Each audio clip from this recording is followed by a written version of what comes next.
That completes Northern Ireland questions. We now come to questions to the Prime Minister. Patricia Gibson. Number one, Mr. Speaker. Mr. Speaker, this morning I opened the Ukraine Recovery Conference alongside President Zelensky. The aim of the conference is to secure a resilient economic future for Ukraine. And as we mark the 75th anniversary of the arrival of the Empire Windrush tomorrow, I'm sure the whole House will celebrate the contribution of the Windrush generation who have done so much to build the Britain that we cherish today. And, Mr. Speaker, this Armed Forces Week, we thank them for all they do to keep our country safe. This morning I had meetings with ministerial colleagues and others. In addition to my duties in this House, I shall have further such meetings later today. Patricia Gibson. Thank you, Mr. Speaker. As inflation continues to outstrip pay awards, and tomorrow we expect to see the 13th consecutive rise in interest rates, will the Prime Minister tell the House by how much living standards have fallen during his 8 months in office? Well, Mr. Speaker, I've always been very clear. Inflation is putting pressure on family budgets, and that's why the UK government has taken decisive action to support families through this difficult time, including households in Scotland who are receiving considerable support, not just with their energy bills, but also the most vulnerable as well. Mark Benji. Thank you, Mr. Speaker. On this side of the House, we have got a proud record of supporting the nuclear industry, which is an essential part of achieving secure, low-carbon energy. I'm delighted that my right honourable friend, the Prime Minister, has given us backing to the next generation of nuclear reactors, including SMR and larger projects, and ask that he now commits to seeing the fuel for these projects manufactured in the UK. This will secure long-term high-skilled employment at key sites in the North West, like Springfields in my constituency, and a supply chain across the UK. Well, Mr. Speaker, we are preserving and strengthening the UK's nuclear fuel production capacity through our £75 million nuclear fuel fund. I know that Springfield Fuels in my honourable friend's constituency has benefited from £30 million of funding, and he's right to say that our domestic nuclear fuel sector has a critical role to play in supporting the UK's energy security and independence, and I know that he will continue to be a champion for the industry in this House. We now come to the Leader of the Opposition, Keir Starmer. Thank you, Mr. Speaker. Can I join the Prime Minister in his comments about the Windrush generation who've contributed so much to our country and to the armed forces in this week and all weeks? And Glenda Jackson's passing leaves a space in our cultural and political life that can never be filled. She played many roles with great distinction, passion and commitment. Academy Award-winning actor, campaigning Labour MP and an effective government minister. We will never see talent like hers again. Mr. Speaker, one of the Prime Minister's own MPs says Britain is facing a mortgage catastrophe. Does he agree with her? Well, Mr. Speaker, can I start by joining the honourable gentleman in his tribute to Glenda Jackson? And, Mr. Speaker, it's also right that we do support those with the mortgages, and this is why the absolute right economic priority is to halve inflation. Because inflation is what is driving interest rates up, inflation is what erodes people's savings and pushes up prices and ultimately makes them poorer. Now, this is why, a long time before I had this job, I highlighted the importance of tackling inflation. It's why that I said it is never easy to root out inflation, but we will take the difficult and responsible decisions to do so. It's an approach that the IMF has strongly endorsed in their words and describing our actions as decisive and responsible. Keir Starmer. Mr. Speaker, I realise the Prime Minister spent all week saying he doesn't want to influence anyone or anything. It was certainly keeping to that with his answer. He knows very well the cause of the mortgage catastrophe. 13 years of economic failure and a Tory kamikaze budget which crashed the economy and put mortgages through the roof. So will the Prime Minister tell us how much the Tory mortgage penalty is going to cost the average homeowner? Well, Mr. Speaker, as ever, the honourable gentleman isn't aware of the global macroeconomic situation. But let me do. But substantively, Well, substantively, let me tell him and the House what we are doing to support those with mortgages. We have deliberately and proactively increased the generosity of our support for the mortgage interest scheme. We've also established a new FCA communal duty which will protect people with mortgages, for example, moving them onto interest-only mortgages or lengthening mortgage terms. And we have spent tens of billions of pounds supporting people with the cost of living, particularly the most vulnerable. But that is the difference between us, Mr. Speaker. While he is always focused on the politics, we are actually just getting on and doing the job. Let's test that, because the question he refuses to answer, he actually knows the answer to this question, is £2,900 extra. That's the cost to the average family of the Tory mortgage penalty. Now, he was warned by experts about this as long ago as autumn last year, but he either didn't get it, didn't believe it, or didn't care, because he certainly didn't do anything. And when I raised this a couple of months ago, he had the gall to stand at that dispatch box and say he was delivering for homeowners. How is an extra £2,900 a year on repayment delivering for homeowners? Well, so, Mr. Speaker, now let's just look at the facts. Let's look at the facts, because he talks about interest rates. Perhaps the honourable gentleman could explain why interest rates are at similar levels in the United States, in Canada, in Australia and New Zealand, why they're at the highest level in Europe that they've been for 2 decades, Mr. Speaker. That's why it's important that we have a plan to reduce inflation. But in contrast, what do we hear from the honourable gentleman? He wants to borrow an extra £28 billion a year. That would make the situation worse. He wants to ban new supplies of energy from the North Sea. That would make the situation worse. And he wants to give in to unions' unaffordable pay demands. That would make the situation worse. Mr. Speaker, he doesn't have many policies, but the few that he does have all have the same thing in common. They're dangerous, inflationary, and working people would pay the price. Seriously? Sorry? I don't think we need any more, do we? No. Keir Starmer. Mr. Speaker, I appreciate the Prime Minister has a keen interest in the mortgage market in California, but I'm talking about mortgage holders here. And whilst his government is consumed in law-breaking chaos and division, working people are paying the price. This morning, I spoke to James in Selby. He's a police officer, working hard to keep people safe every day. The Tory mortgage penalty is going to cost him and his family £400 more each and every month. That's nearly £5,000. He told me this morning, they may not want to hear this, he told me this morning that they've decided to sell their house, to downsize, and he's just told his children they're going to have to start sharing bedrooms. Why should James and his family pay the cost of the Prime Minister's failure? Well, Mr. Speaker, I hope when the honourable gentleman was talking to James, he explained that his economic policies would make James's situation worse, Mr. Speaker. And it's not just me saying that, Mr. Speaker. The Independent Institute of Fiscal Studies says his policy of never-ending debt and borrowing would damage James because it would increase inflation and drive up interest rates, leaving James and everybody else in this country poorer, Mr. Speaker. The IMF has said that our plan prioritises not what is politically easy, but what is right for the British people. That is what responsible economic leadership looks like, Mr. Speaker. James and his family will have been listening to that Prime Minister. And their plight should keep them awake at night, because over the next few years, 7.5 million people are going to be in the same boat, all paying the Tory mortgage penalty, month after month after month. The situation is so dire that repossessions are already up 50%, a total betrayal of the idea that if you work hard, you'll get on. So what's the Prime Minister going to do to make sure more families don't lose their homes?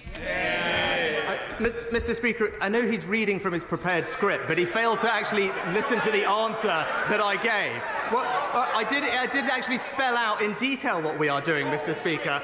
We've increased the generosity of support for mortgage interest scheme. We did that proactively in advance. We've also established a new FCA consumer duty that will protect borrowers, for example, by allowing them to extend their mortgage terms or switch to interest-only mortgages. And we have spent tens of billions of pounds supporting households with living costs. Those are the practical steps that we are taking to help James and other families who are facing these situations. But what I would say, because he mentioned mortgage arrears and repossessions, I am pleased to say, Mr. Speaker, they are actually running at a level today that is below when we entered the pandemic, Mr. Speaker, because of the actions that we're taking. But more importantly than that, perhaps, Mr. Speaker, is that they are also running 3 times lower than the level we inherited from the last Labour government.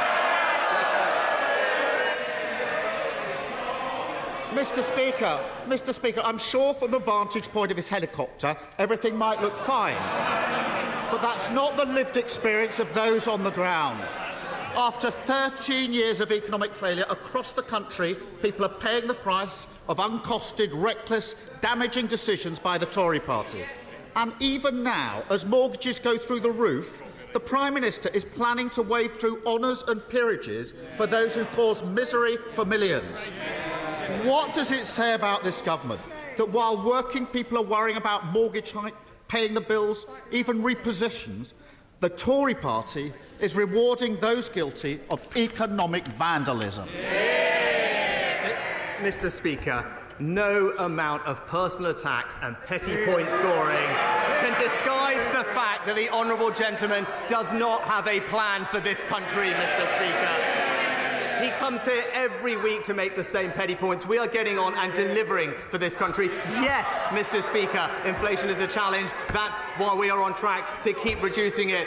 We are reducing waiting lists. We are stopping the boats, all while he is focused on the past, focused on the politics. It's all talk, whereas from this government and from this Prime Minister, we deliver for the country. Philip, I know you're popular. Come on. Thank you very much, Mr. Speaker.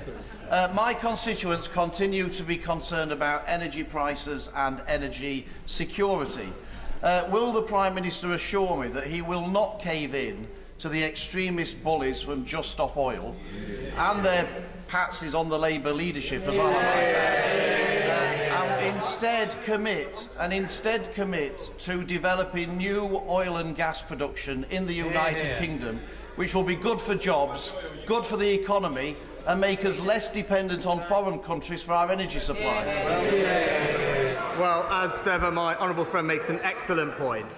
Putin's weaponisation of energy has amplified the need for greater energy security, and that's why we deliberately have launched new licensing rounds for the North Sea. Official forecasts suggest that a block on North Sea oil and gas investment would mean that the UK's dependence on imports would rise substantially. Mr. Speaker, the Labour Party's decision is one that puts ideology ahead of jobs, investment and Britain's energy security. SNP leader Stephen Flynn.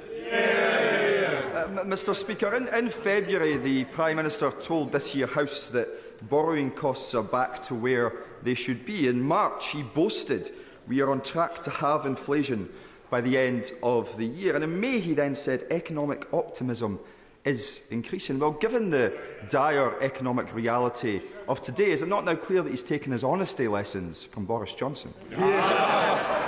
Well, Mr. Speaker, the honourable gentleman also failed to mention that not just the Bank of England, not just the OBR, not just the OECD, but also the IMF, all of them have upgraded their growth outlook for the United Kingdom economy this year.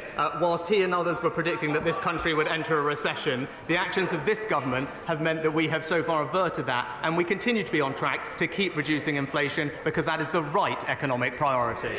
Can I just say, I want people to be a little bit more cautious on what they say. This is the present serving Prime Minister. The danger will it could be misled in the way that it was put. Stephen Flynn. Mr. Speaker, listening to the Prime Minister's answer, I don't think he quite grasps the reality of the economic situation facing households across these aisles. But how could he? But it doesn't need to be like this. It didn't need to be like this. Because mortgage deals in Ireland, they're not sitting in excess of 6%, they're around about 4.5%. Inflation in the euro area, that's not sitting at 8.7%, it's sitting at closer to 6%. Britain is broke. Now, 7 years after their EU referendum, will he finally admit that it was Brexit that broke it? Mr. Speaker, again, I don't think the honourable gentleman was paying attention earlier. Interest rates in this country are at similar levels to they are in America, in Canada, in Australia and in New Zealand, Mr. Speaker. The rise in inflation and interest rates is a global phenomenon, but that's why early I set out that it was the right economic priority to have to bring inflation down. That's what this government would do. But that requires, Mr. Speaker, that requires difficult and responsible decisions. That's what leadership looks like. I don't think the SNP will ever do the same thing. Virginia Crosby. Thank you, Mr. Speaker. Wilver, in my constituency of Anismore, is recognised as the best site for small modular reactors and large-scale new nuclear in the UK. Given the UK government's commitment to nuclear and Wilver, when can my Anismore constituents expect to hear the result of Great British Nuclear's small modular reactor competition? Diolch yn fawr. Well, Mr. Speaker, there will be no greater champion for this technology and her community than my honourable friend. My understanding is that the first stage of market engagement is already underway. The expectation is that the down selection process will be launched this summer with an ambition to assess and decide on the leading technologies this autumn. The competition will be open, judicious, fair and robust, and I express all my confidence that we will select the best technology for the United Kingdom. Anxious welcoming it. Right, Stephen Furry. 4 months after the very welcome Windsor Framework, there is still no restored Northern Ireland Executive or Assembly, and we are facing an unprecedented budget crisis. This situation is untenable. It's getting worse every day, and the government approach seems to be to wait to see if something happens rather than leading from the front. So can the Prime Minister confirm that he's willing to work with the Northern Ireland parties on a financial package for a restored executive, and also will he work more closely with the Irish Government to try to drive a process, including putting reform with institutions on the agenda, so that those who want to govern Northern Ireland can do so? Mr. Speaker, can I thank the honourable gentleman for his engagement with me and the government during this process. I share his frustration, and our focus remains on delivering for the people of Northern Ireland, who expect and deserve their locally elected decision makers to address the issues that matter to them most. I thank him for his kind words about the Windsor Framework and how it allows us to move forward. And for many years we have recognised the challenges particularly facing Northern Ireland, and that's why we've provided over £7 billion of funding on top of the Barnett Block grant since 2014. I can assure him that my right honourable friend, the Northern Ireland Secretary, remains in close contact with all the parties in Northern Ireland to clarify what more is needed so that we can restore the conditions for executive formation. Dr. Liam Fox. Thank you, Mr. Speaker. Since 2016, cumulative growth in Italy has been 4%, in Germany has been 5.5%, in the UK has been 6.8%. In May last year, British exports to the European Union were not just the highest since Brexit, but since records began. The UK had the highest growth of any G7 country in both 2021 and 2022. The Eurozone is currently in recession. We are not. Is it not time we heard more good news talking Britain up? Well, my right honourable friend is quite right to highlight the improvement in our economic outlook, and he's right to highlight the good positive news showing the strength in the underlying economy. And I know that he joins with me in saying that our economic priority right now must be to continue to bear down on inflation. But while we do that, we are putting the conditions in place to grow this economy. And as he said, unlike the party opposite, we won't talk Britain down, we will grow the country's jobs. Thank you much, Mr. Speaker. Last night was another fantastic night at Hampden, a real tonic during tough times for the Tartan Army and Scotland more widely. However, whilst English and Welsh fans could watch their national teams for free on Channel 4 and S4C, only a small fraction of Scots could watch the match with many unable to afford a subscription to Viaplay, particularly during this cost of living crisis. So, does he agree with me that this is inherently unfair? And will he ask the DCMS Secretary to meet with me to discuss how we fix this situation? Well, can I join with my honourable friend in his comments about the match and let him know that I know the Culture Secretary is engaging with him and others on this particular topic, and I'll make sure that she gets back to him. Anne-Marie Morris. Speaker, in December last year, Link conducted some research on cash acceptance. Their research found that nearly half, 45% of people, have been somewhere where cash has not been accepted or has been discouraged, and 49% said being unable or being discouraged to pay in cash was inconvenient. Will the Prime Minister look again at the Financial Services and Markets Bill when it comes back from the other place and ensure that any entity providing a public service directly to the public and involving payments or a charge must accept cash?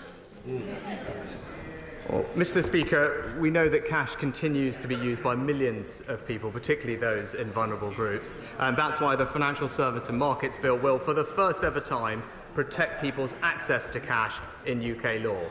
The bill also supports businesses to continue to accept cash by ensuring reasonable access to deposit facilities. But as technology and consumer behaviour changes, it is right that organisations themselves should be able to choose the forms of payment that they will accept. Meg Hillier. Thank you, Mr. Speaker. Does the Prime Minister believe that the reward for being a lawbreaker should be to be made a lawmaker? Mr. Speaker, there is, as we discussed last week, a well-established process of vetting for all peerages, and in keeping with the convention followed by Prime Ministers of both parties, have followed the same process. Thank you, Mr. Speaker. Wiltshire leads the world in agri-tech, the farming increases in productivity that are going to feed the world's growing population without wrecking the environment. I welcome what the government has done in this space, particularly in gene editing, only possible because of Brexit, of course.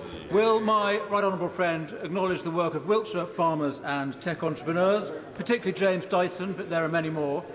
Does he agree with me this is one of the key opportunities for our country to become a high-wage, high-skill, high-tech economy? Mr. Speaker, when it comes to agri-tech, we are among the best in the world, with fantastic research bodies, businesses and pioneering farmers and growers, and I join my honourable friend in paying tribute to all of them. They're getting our support with £270 million farming innovation programme, and, as he rightly mentioned, we are seizing the opportunities from our exit from the EU, including through our plans to more quickly develop gene-edited crops that are resistant to drought and flooding, that will drive up growth, productivity and create jobs. Kevin Brennan. Thank you, Mr. Speaker. So just to recap, during this Parliament we've had one Tory Prime Minister who turned out to be a proven liar, a second Tory Prime Minister who was outlasted by a lettuce. After this week's pathetic no-show by the Prime Minister, what one word would he use to describe himself? Might it be weak? Mr. Speaker, what's weak is the party opposite being unable to stand up, is being able to stand up to the people who fund them and stand behind hard-working families in this country. Mr. Speaker, I welcome the steps the Prime Minister is taking to stop illegal, dangerous and unnecessary small boat crossings, which are overwhelming our asylum system. But I have to raise significant concerns about a recent decision to stand up a third hotel in Burton, as well as increase capacity at another hotel by 64%. This is going to have a serious knock-on effect for our response to homelessness and rough sleeping, as well as causing challenges for wider public services in East Staffordshire. What further support can the Prime Minister provide local authorities in East Staffordshire to deal with these urgent concerns? Well, Mr. Speaker, this is why we need to stop the boat so that we can relieve the unsustainable pressure on our asylum system and accommodation services, which is costing British taxpayers over £3 billion a year. Our new bill will ensure that anyone arriving illegally will be detained and swiftly removed. But in the meantime, we will take action to address the unacceptable costs of housing migrants in hotels. hotels. We recognise the pressure this places on local areas. That's why central government is providing further dispersal financial support, but I will ensure that my honourable friend gets a meeting with the Immigration Minister to discuss her specific local concerns further. Andy Slaughter. Thank you very much, Mr. Speaker.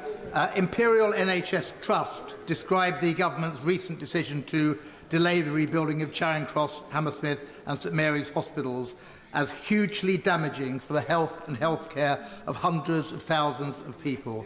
Will the Prime Minister keep the promise made to me by his predecessor 1 year ago from that dispatch box and guarantee completion of new hospitals on these sites by 2030?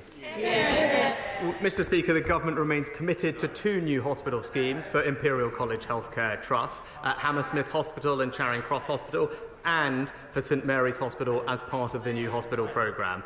We've expanded the programme, as the honourable gentleman knows, to include buildings with RAC, and we need to address those as a priority for the safety of staff and patients. However, we still expect the majority of schemes in Cohort 4 to be in construction before 2030, and I know that the Department will continue to keep him updated on progress. David Davis.